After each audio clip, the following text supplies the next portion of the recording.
Ehi là, in questo video parliamo di dark web, darknet, deep web. Ce ne sono tantissimi e vedremo un sistema operativo ottimizzato per questo caso d'uso. Io sono Luigi, in questo canale parliamo di tecnologie che tu puoi controllare, puoi seguirmi su Telegram, te consapevole per quanto riguarda gli aggiornamenti sulla tecnologia, te consapevole cripto per quanto riguarda gli aggiornamenti sulle criptovalute e se ti piacciono i miei video ti consiglio di dare uno sguardo agli approfondimenti della Te Consapevole Academy.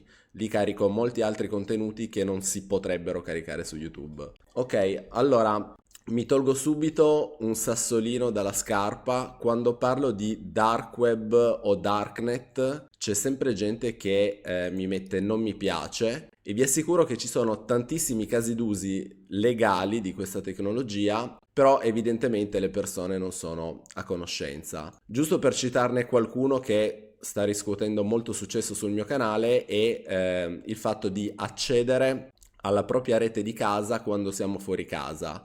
Questa operazione si può fare tramite le VPN oppure tramite il dark web e ovviamente il fatto di utilizzare il dark web significa che possiamo accedere a casa nostra quando siamo fuori senza dover pagare un intermediario che ci faccia da ponte. Quindi questo è un caso d'uso molto utile e legale e quindi faccio anche questo video per chiarire un po' quella questione, visto che molti pensano che sia solo per cose che non vanno fatte. Quindi seguite bene questo video. Ok, allora iniziamo con un po' di buzzword, visto che spesso si sente parlare di tecnologie dark web come Tor, Tails, I2P. In realtà quello che emerge sui media mainstream è un pochino fuorviante. Io tempo fa avevo visto questa immagine dell'iceberg che è molto bella per diciamo chiarire il concetto, tuttavia è un po' fuorviante perché ci fa vedere la superficie del web dove appunto ci sono i social, Google, eccetera. Poi c'è il deep web che sono i siti internet che non sono indicizzabili dai motori di ricerca, informazioni mediche, documenti legali, report scientifici, in generale tutto quello che non è indicizzabile da un motore di ricerca. Peccato che la gran parte del web moderno di fatto è un deep web, visto che è sempre più difficile scansionare siti come Reddit, Twitter, YouTube o quant'altro senza accedere tramite API. Quindi in realtà questo web in chiaro non esiste. La gran parte dei siti internet adesso sono deep web, sono dei grandi contenitori social che ingabbiano i dati degli utenti e da un momento all'altro potrebbero appunto decidere che certi utenti non possono più accedere oppure possono accedere alle informazioni solo gli utenti per esempio registrati. Questo era per chiarire.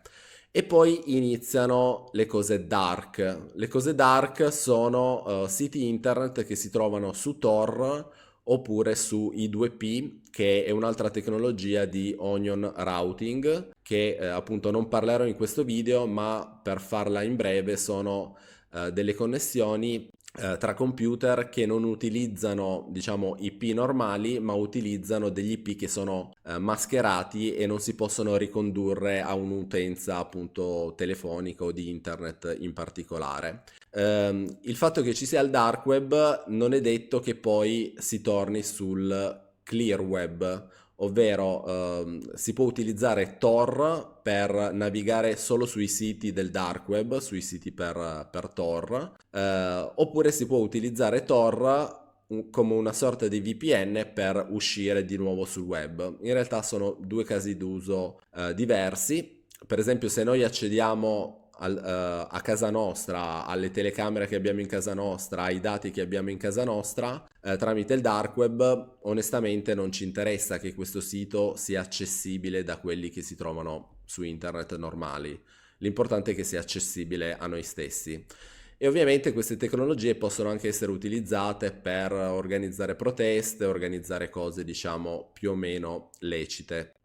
E poi c'è l'altro termine che qui non c'è, che è darknet. Per capire la differenza tra dark web e darknet, visto che appunto deep web di fatto sono tutti i siti internet che ci sono adesso. È importante capire come è fatto internet. Normalmente su internet noi usiamo quello che si chiama HTTP principalmente, ovvero le pagine internet, siti internet, che sono quelli che si trovano sulla porta 80, o come accade nella gran parte dei casi contemporanei usiamo la porta 443, che è quella appunto di HTTPS. Tuttavia internet è fatto da tantissimi servizi che in alcuni casi sono ancora utilizzati. Per esempio sulla porta 53, quindi quando abbiamo un sito, un nodo internet, possiamo avere molteplici servizi. Uno dei servizi che usiamo, che molti non conoscono, perché si trova diciamo dietro le quinte, è quello del DNS ed è sulla porta 53. Tutti gli altri servizi che in passato venivano usati per, che ne so, chat,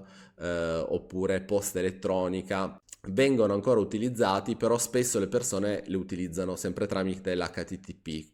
Però questo non significa che su internet ci sono ancora questi servizi, quindi qualcuno che magari utilizza Outlook oppure Thunderbird per leggere l'email, appunto deve sapere che c'è un certo tipo di configurazione, che è appunto quella IMAP oppure POP3, che appunto si trova sulla porta 143.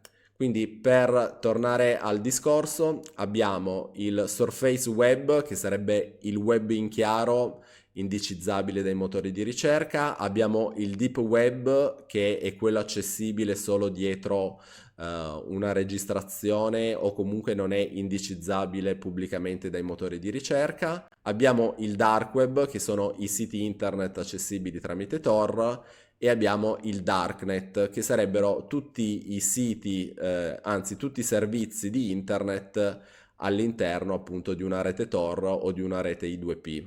Poi ci sono anche altre reti alternative, ma le principali sono queste due. Ok, il sistema operativo diciamo più facile, più conosciuto per il dark web è questo Tails, che è una versione di Linux configurata che ha già Tor, che vi ho già fatto vedere in questo video e non sarà quello che vi farò vedere in questo video, lo trovate comunque sul mio canale. È una sorta di Kali Linux, quindi Kali Linux è una versione di Linux Debian con tutti i tool per la sicurezza informatica. Invece il sistema operativo che vi farò vedere adesso è ottimizzato per il dark web, ovvero vi permette facilmente di accedere a questi due mondi e accedere anche a servizi e a siti che non sono disponibili su internet normale. È una sorta di internet parallelo. Si tratta di un progetto recente, così come vi ho parlato del browser Thorium come alternativa. Il progetto che vi parlerò adesso si chiama Prestium, tuttavia è un progetto relativamente recente e semplifica l'utilizzo del dark web, quindi invece di configurarvi voi i vari servizi potete utilizzare questa versione di Linux già fatta, così come per Tails la potete utilizzare sia in macchina virtuale sia in macchina reale, quindi dipende diciamo voi quello che volete fare. E il vantaggio principale è quello che diciamo vi garantisce già un ambiente funzionante senza bisogno voi di configurarlo. Ovviamente il mio consiglio è quello di utilizzare una versione di Linux nota e di ricrearvi il vostro ambiente se volete provare queste tecnologie. Comunque, giusto così per provare, questo progetto è funzionante e ce l'ho caricato in questa macchina virtuale. Il progetto è una versione appunto di Debian molto basica e ha diciamo delle funzionalità che sono già configurate. Quindi avete il browser che è basato su Firefox, si chiama LibreWolf, un altro browser però questa volta accede non alla rete I2P ma alla rete Tor, e poi appunto ci sono alcune cose un po' particolari, la modalità di anonimizzazione normale, elevata oppure tinfoil, quindi se vi volete rivestire di carta stagnola la testa per non prendere tutte le radiazioni. E appunto la cosa carina di questo progetto è che è già tutta configurata, quindi nel momento in cui fate partire questo sistema operativo, dietro le quinte parte già il servizio che vi introduce al dark web, i 2P, e qui potete vedere se siete pronti a utilizzarlo. A differenza di Tor, i 2P impiega un pochino di tempo a caricare e il mio consiglio è quello di aspettare almeno 10 minuti e il 20% di tunnel creation success rate, altrimenti non è detto che tutti i siti possono essere diciamo visualizzabili.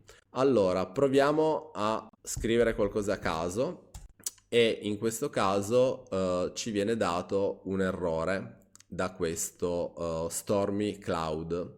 Come mai accade questa cosa? Allora, la rete I2P, diversamente da quella di Tor, non ha gli exit node, quindi è abituata a essere una rete che si autocontiene. Se voi andate su dei siti I2P invece vengono caricati. Per esempio, uno è questo reg.i2p. Qua avete una, diciamo, vaga idea dei vari siti I2P che sono attualmente attivi.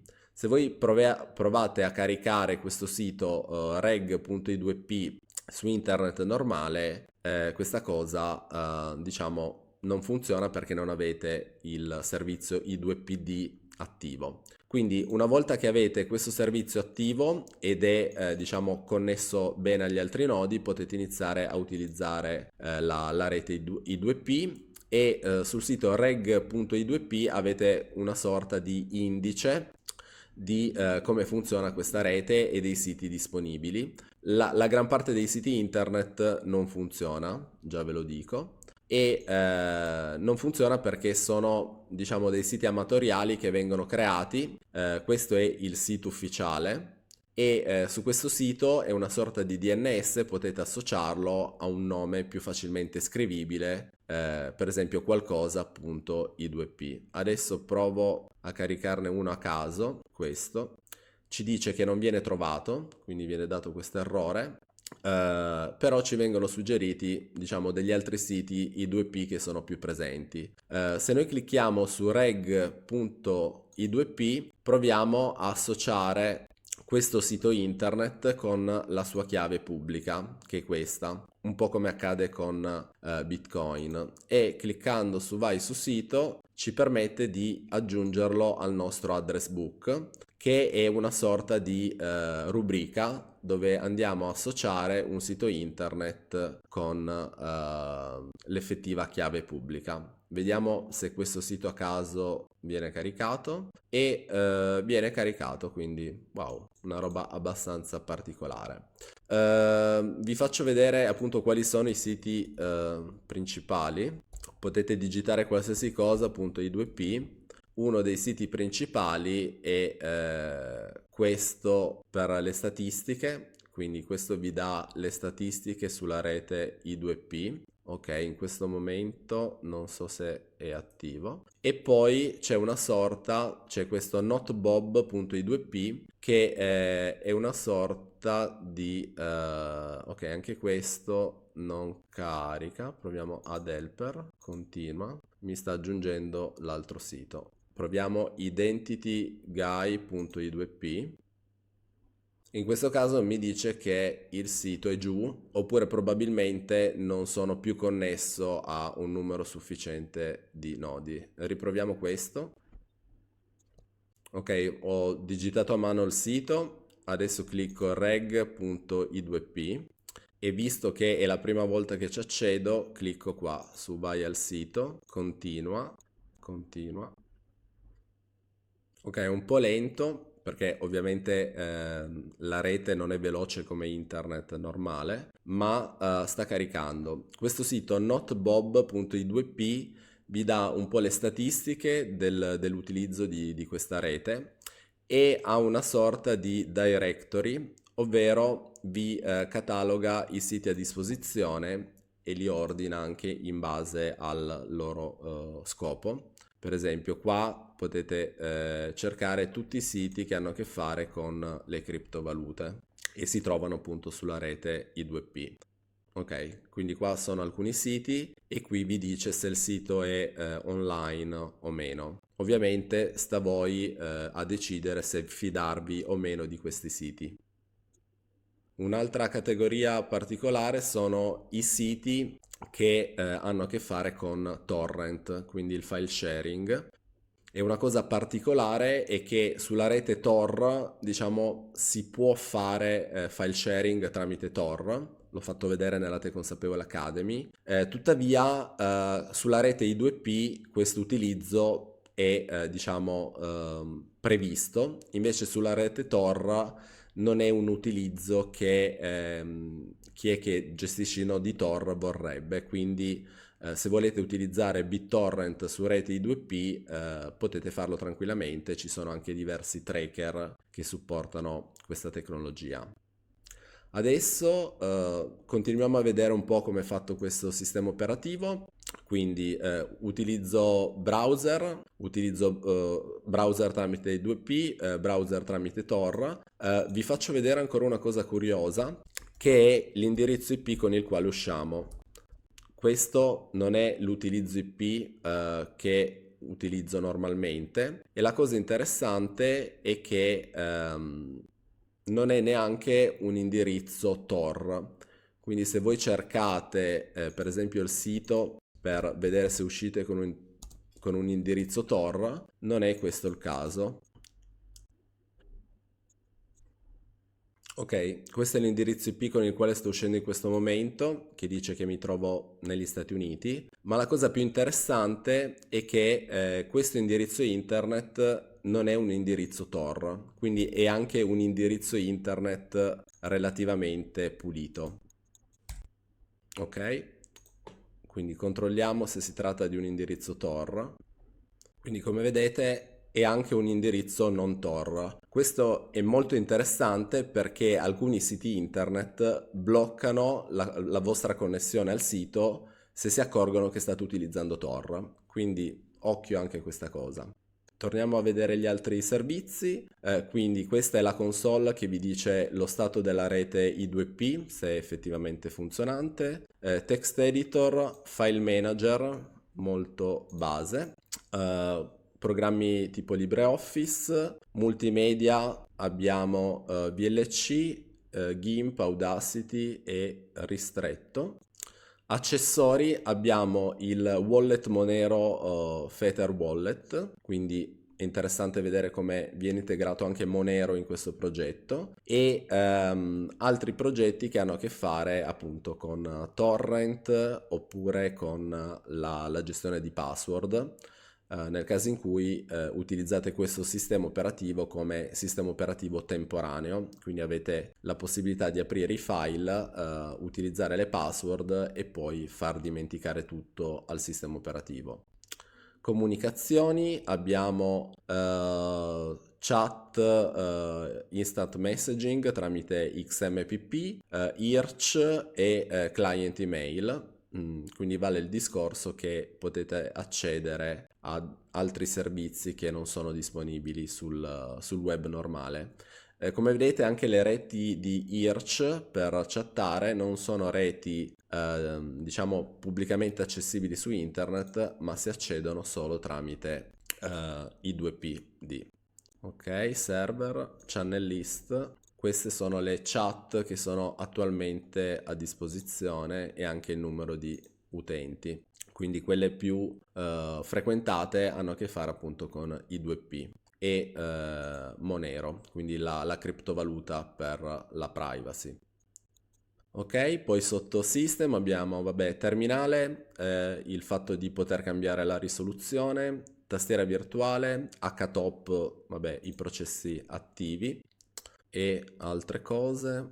Abbiamo questo anonymity level che potete regolare la quantità di anonimizzazione, però appunto esplorate voi. E poi abbiamo il menu per configurare OpenBox che è appunto questo Window Manager minimale per Linux, e tra l'altro tra le varie versioni di Linux minimali effettivamente OpenBox è quello che vi consuma meno RAM, quindi se volete approfondire potete utilizzarlo anche su versioni di Linux minimali ma normali. Se volete scaricare questo sistema operativo, questo è appunto l'annuncio ufficiale che è uscito su i2P. Qui ci sono tutte le ultime novità che sono state introdotte, però ripeto, il mio consiglio è quello di farvi voi la vostra macchina virtuale configurata. Diciamo, è meglio non accettare wallet configurati per criptovalute da sconosciuti, chiusa parentesi. Però sicuramente è un progetto interessante se volete esplorare questo mondo senza dover smanettare in modo approfondito. E dalle ultime versioni di i2P c'è anche l'analogo degli exit node, dove appunto potete collegarvi a internet normale tramite i2P invece che utilizzare Tor. E c'è anche l'integrazione appunto con torrent, cosa che su Tor non c'è o comunque non è ben voluta. Qui trovate i link per scaricarlo e trovate anche i link se volete fare una donazione al progetto in criptovaluta. C'è il link sia per torrent i2P e sia il link ClearNet, quindi diciamo indirizzo internet normali per scaricare la ISO di questo sistema operativo. Questo è tutto, come sempre lasciatemi un mi piace se avete trovato il video interessante e iscrivetevi al canale se non siete ancora iscritti. Vi saluto e ci vediamo in un altro video.